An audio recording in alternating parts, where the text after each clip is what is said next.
Hi, everyone, and thank you for being here. Welcome to Feed Your Peace, my unique and useful approach to mindfulness. This is more than just a culinary experience. I call this an invitation to a new way of being in the kitchen and beyond, because it begins in the kitchen, the place that I consider, and hopefully you will consider too, to be the ultimate stage and setting for mindfulness. Imagine transforming your kitchen into a sanctuary, a space where you not only nourish your body, but also cultivate inner peace. How might this change your daily life and mindset? But there's more. It can also be taken well beyond the kitchen into every part of your life, showing that with practice and with the right approach, staying centered and finding peace in your inner world while also sharing it in your outer world is very much within reach for all of us. As we move forward, let's consider how these concepts can seamlessly integrate into our everyday routines, making each moment a little more meaningful. I always like to begin with this wonderful story that I came across through a very favorite yoga teacher of mine who I followed now well over 20 years ago. It is a story told by a Cherokee chief to his grandson when he asks him about life. It highlights the one most significant choice that we are all presented with in any given moment, and that is, in response to what life is giving us, do we choose the stressful path or the peaceful one? And how to reach a place where making that choice gets easier. An old Cherokee chief teaching his grandson about life said, "A fight is going on inside me," he said to the boy. "It is a terrible fight, and it is between two wolves. One is evil. He is anger, envy, sorrow, regret, greed, arrogance, self-pity, guilt, resentment, inferiority, lies, false pride, superiority, self-doubt, and ego. The other is good. He is joy, peace, love, hope, serenity, humility, kindness, benevolence, empathy, generosity, truth, compassion, and faith. The same fight is going on inside you and inside every other person too." The grandson then asked his grandfather, "Which wolf will win?" And the old chief simply replied, "The one you feed." It is my hope that by the end of this introductory presentation, you will have a clearer understanding of how, as human beings, we can more mindfully choose that path of peace, how we can feed that second wolf. That the stresses and strains of modern life, which, let's face it, sometimes feel endless and overwhelming, are not burdens that we are destined to carry and make our own, but rather temporary disturbances that come and go. Disturbances that we learn how to view, how to respond to mindfully, how to assimilate and integrate so that we can keep choosing and feeding peace.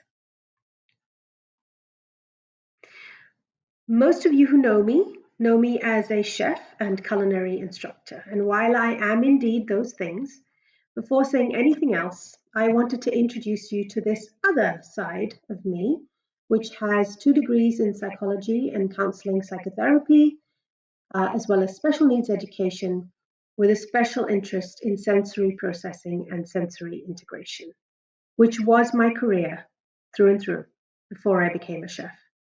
Though my love of and passion for food has been there right from the beginning, since I was a really young child, in fact, it is the integration of the psychologist, teacher, and long-time meditator in me with the food that has allowed the creation of Feed Your Peace. All this to say, you can have the utmost confidence in me and in my experience and exposure to both of these worlds and how they unite to bring greater mindfulness into your life. So, when you practice mindfulness, whether you approach it in the way that Feed Your Peace recommends or any other way, there are many ways, and whether you practice in the kitchen or beyond the kitchen, it is so incredibly beneficial. So, how can Feed Your Peace help you? It can get you to a place of greater calm and less reactivity. It can give you a sense of ease in your body, fewer spiraling thoughts, better sleep, better stress management, a more relaxed nervous system that replaces pressure with relief, deeper body awareness and connection, both internally and externally, greater patience and grace with the world and yourself, the ability to discover the power of presence, and the cherry on top, delicious, energetically aligned experiences in the kitchen. If I could choose two words to describe this approach, it would be these two: practical and integrated. Practical because it begins in and returns to the kitchen, and that is the one room of the house where we all find ourselves at some point every day. It really doesn't matter if you're making a quick snack, a packet of instant noodles, or a three-course gourmet meal. There is always something on offer to be aware of, to be mindful of, or to be present to. At its heart, that is what this approach is about: present moment awareness.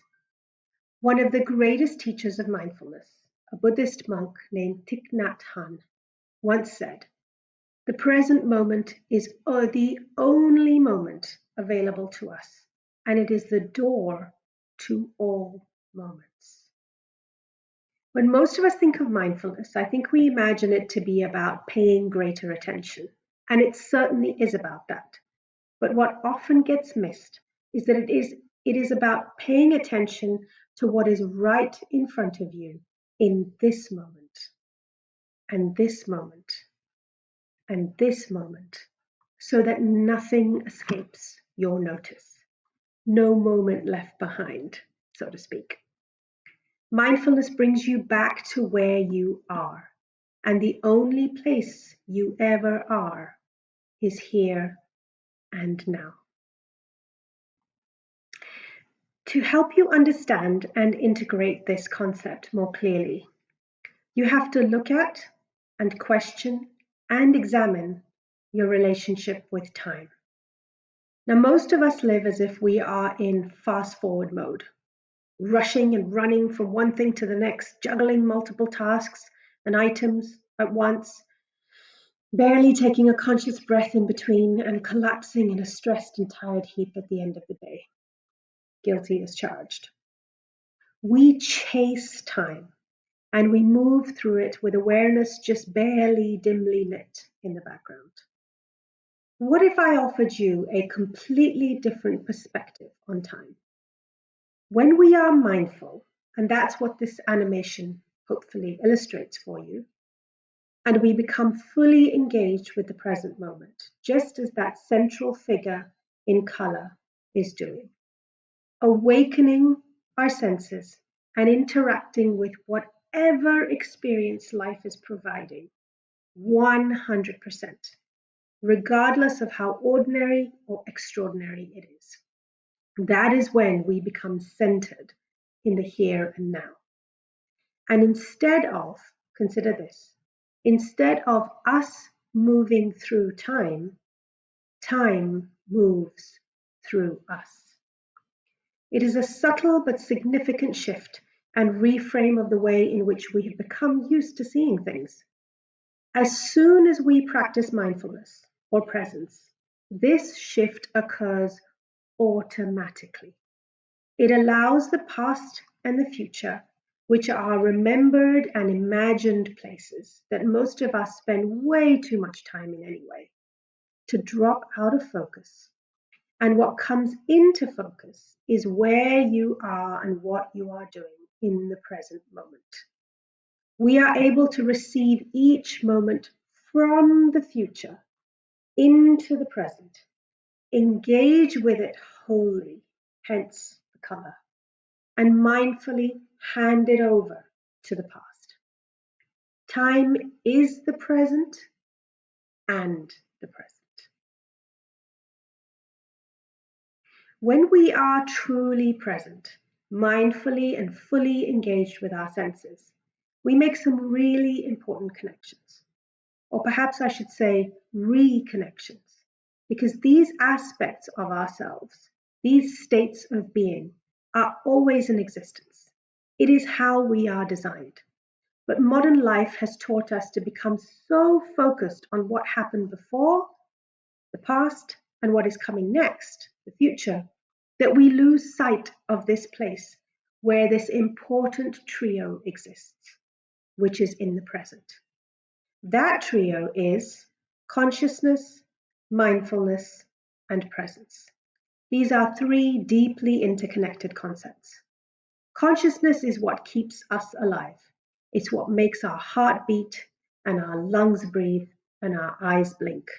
It's the stuff of life, literally. It's the soup that we are all swimming in. And we are the vessels that hold that consciousness and are given a chance to express it. When we have a mindful moment, we are taking a positive, direct action and harnessing that consciousness in the most potent way that human beings possibly can. So, if you imagine for a moment that consciousness is the fuel, then mindfulness would be the action that allows that fuel to travel into and fill up your tank. What happens as a result is that we cultivate a state of presence. And one often finds that in this state, life flows in ways that it otherwise wouldn't.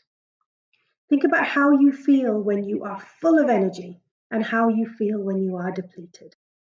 If consciousness is where we source that energy from, then mindfulness is the key to converting it into useful fuel with which to live a productive and purposeful life. When those two of the three are in place, then you are able to reap the benefits of the result. You then find yourself in a place more and more often where you are present to all the possibilities that life has to offer. And so the connection is strengthened and you find yourself aligned and ready to receive the next moment in the same way.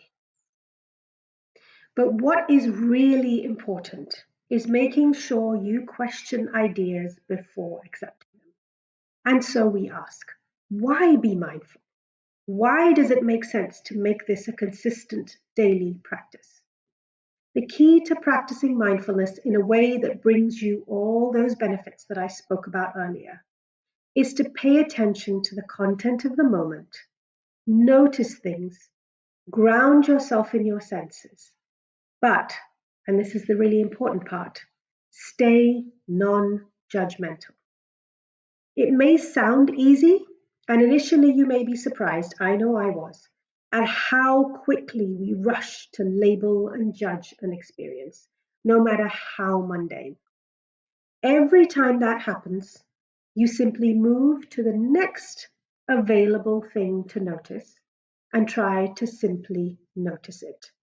Nothing good, nothing bad, nothing about whether you like it or don't like it, but rather simple, neutral noticing.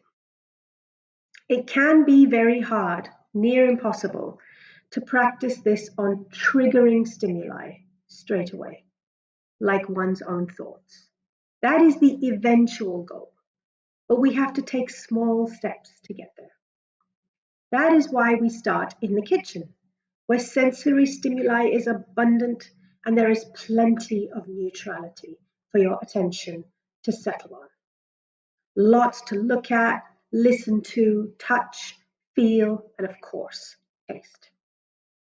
When we engage in this practice of noticing, first with neutral, easy stimuli, and you'll see in just a moment what I mean by that, and then perhaps progressing to stimuli that is less neutral, what happens is we quiet the noisy mind and the internal chatter. That is the very reason why we struggle to stay present to begin with. And so the more consistent we are with our practice, even just 30 seconds at a time, a few times a day, the more we quiet that restless part of our minds. And the resulting feeling is the one that I speak of in this slide. So why stay present? Because once you get a taste for how good it feels, you just keep going back for more. When we achieve a state of presence, even if it is only for 30 seconds, your mind and body are in the same place. Let me say that again so you really hear it. When we achieve a state of true presence, even if it is only for 30 seconds, your mind and body are in the same place. This is actually a surprisingly and relatively rare occurrence. Our bodies get us from A to B hundreds of times a day, but most of the time our minds are absorbed and preoccupied somewhere else, and we are lost in some thought of past or future. It could often be positive thoughts, but most often it's negative or repetitive, and it disconnects us from the very fuel that sustains us. This is why we love and pursue certain experiences, like listening to live music, indulging in thrilling sports like skydiving, going to galleries and getting lost in the art, playing a musical instrument, traveling. This one is particularly significant, traveling. We pursue these things because they keep us present, because they give us that feeling that I spoke about in the last slide. They quiet our internal chatter and align body and mind, bringing both of them into the same space and the same place in the same moment. This feeling that we so crave and that we keep going back for more is one that our nervous systems love and thrive upon, which is precisely why we keep going back for more, because it feels so good. Mindfulness helps us to recreate that feeling, even when engaged in the most ordinary of activities. That feeling switches on what's called your parasympathetic nervous system and helps you, over time, to achieve a flow state.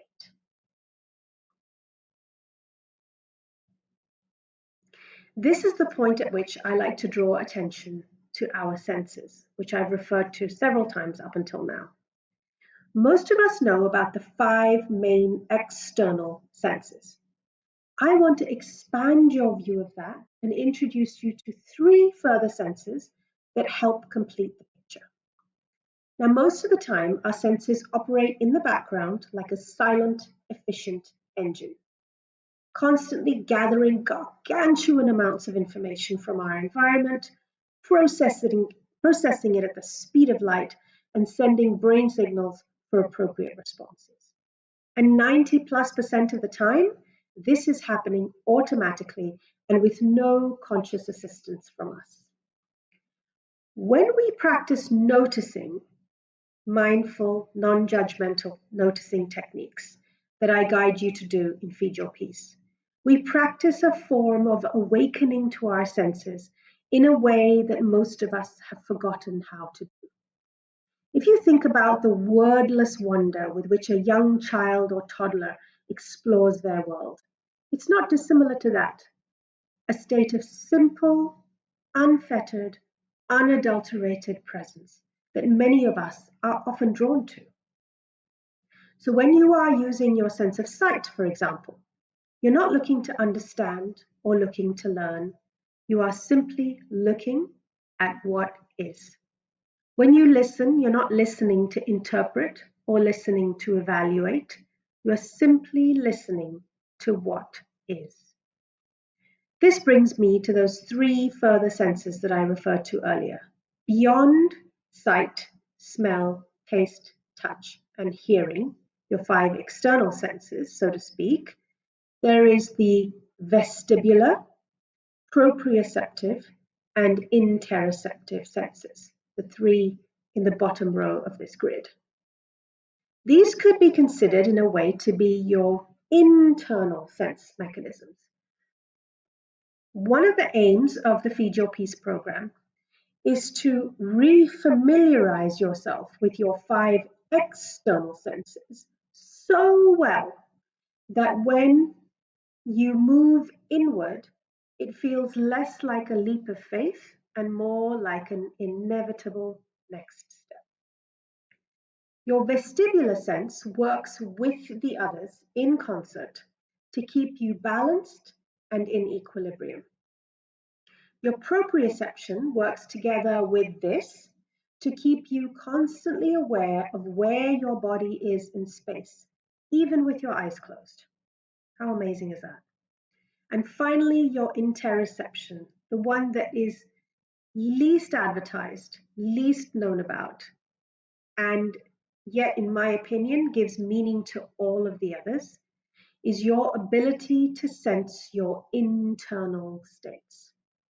Hunger and thirst are two of the most significant interoceptive states that most of us are able to become aware of, mindfully or otherwise, and this happens on a daily basis. And we are also able to act upon them appropriately. So, for example, we sense hunger pangs and we stop what we are doing to get ourselves something to eat. What most people don't know or are rarely taught is that all of our emotional states, and I'm talking about the whole spectrum from joy all the way to despair, are also interoceptive states, meaning that they contain a physical or sensory component that we are able to feel in the body. Fear, for example, is a tightness in the chest. Anxiety could show up as a churning in the stomach. Anger, for many of us, generates a kind of heat.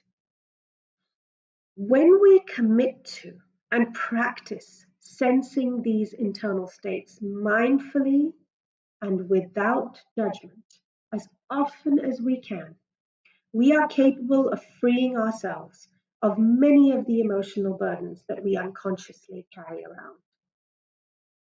I make it sound as easy as ABC, I know. And though it isn't a complex practice that you need multiple PhDs to comprehend, it is one that takes incremental, consistent effort. But that effort truly pays off 100 million-fold over time. What you put in, you get back exponentially more of.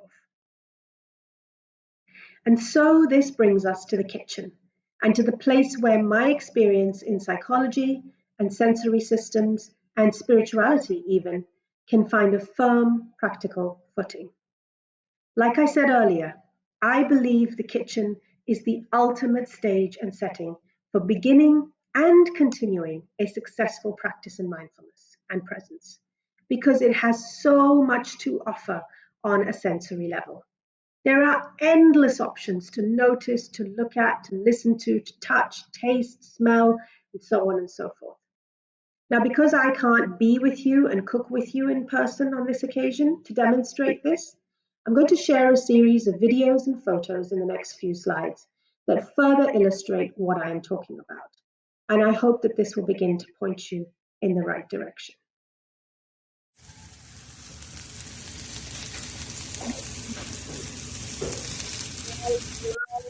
Shape, cut, and angle. Watch the caramelization develop. Take in colors and contrast. Notice patterns. The lines on the onions perfectly parallel, the shading green on one side, more white on the other, the play of light, the symmetry or lack thereof, the colors and the contrasts, the bright orange of the carrots against the milky white of the parsnip, the shine on the onions, natural versus the shine on the metal, the featheriness of the fennel fronds. Notice the feeling of the knife in your hand, your fingers curled around the blade, the coolness of the metal, the moisture in the vegetables, the movement, the position, and the balance that is needed to achieve something like chopping. Notice how the bubbles create patterns,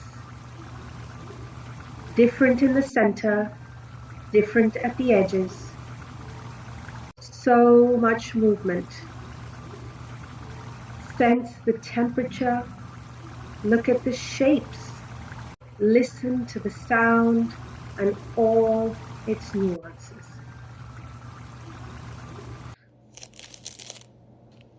Listen to the crunch.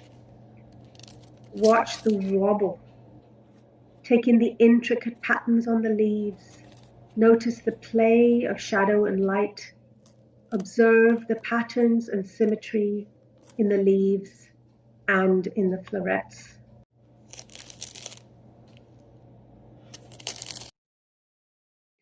It may seem almost deceptively simple. So you mean that's all I have to do? Just notice colors and shapes and listen to sounds? In one sense, yes. The fundamental act is really that simple and straightforward. The complexity doesn't lie with the practice itself as much as with the nature of our own minds and coming to terms with that in a compassionate way. Something the Buddhists aptly named the monkey mind, that insatiably restless part of our wiring that loves to complicate, to weave an elaborate story, to ceaselessly search for excuses, reasons, and seemingly rational justifications to pull our attention away from the present moment. It would rather engage with any thought, past memory, future worry, irrelevant fantasy, than simply rest in direct, immediate experience. And so, our job is not to eliminate the monkey mind, which would be near impossible, and it does serve its purpose, but that's for another day. Our job is to train the mind with the simple, gentle, unwavering act of coming back, coming back, coming back to the anchors of the present moment. A helpful analogy I often turn to is to think of training a young puppy, teaching it not to chew up your best shoes or the side of your couch. For this, the recommended approach is rarely, if ever, harsh punishment, which only creates fear and confusion. Instead, it is a firm yet infinitely gentle redirection, over and over. No matter how many times the puppy makes the mistake, you patiently show it the appropriate toy. You consistently redirect its attention towards a desirable, acceptable focus. At its very heart, an effective, sustained practice of mindfulness and presence is nothing less than a sophisticated internal system of attention regulation. It is the consistent, like the puppy, incremental training of the mind to choose its focus. And here is the powerful, almost miraculous consequence of this consistency. When you become proficient at regulating your attention, you will discover that emotional regulation, often regarded as the ultimate elusive holy grail in the world of psychology and therapeutic practice, begins to emerge organically, all by itself.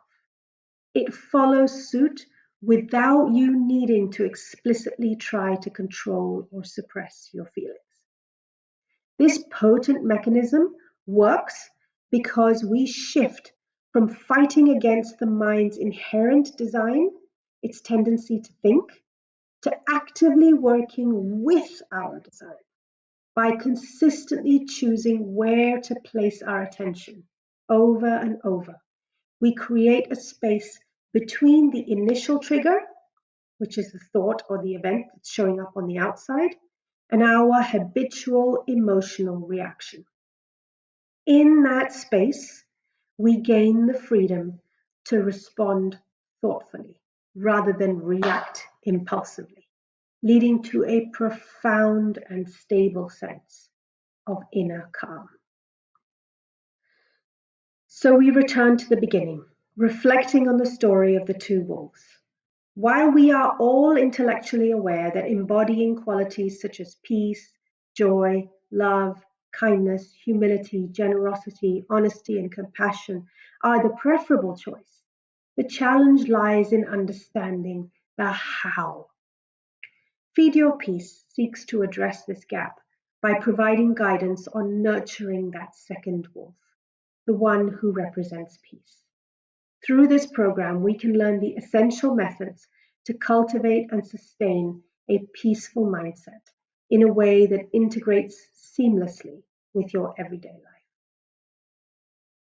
And so, the next time you find yourself in the kitchen, begin to notice the heaviness, the silence, the lightness, the beauty, the colors, shapes, sounds, textures, the balance, the feelings, the pressure, the patterns, the movements, the aromas, tastes, temperature, and transformations. And these are just some of the anchors. I could go on and on and on. Find the anchors that draw you in and keep coming back. Feed Your Peace is designed to complement all existing practices that prioritize mental health and self-care. So continue to see your therapist. Continue to cuddle with your pup. Keep exercising. Keep getting massages when you can. Have a good cry. Be with your community. Continue all of these, and at the same time, every time you find yourself in the kitchen, notice, notice, notice. My aspiration is that what begins as a new skill will soon evolve into a familiar routine that your system acknowledges and even thrives on. This practice could become a valuable resource that you consistently revisit as it gradually contributes to your cognitive reconditioning. So enjoy. Thank you for spending this time with me, and always remember to feed your peace. Thank you.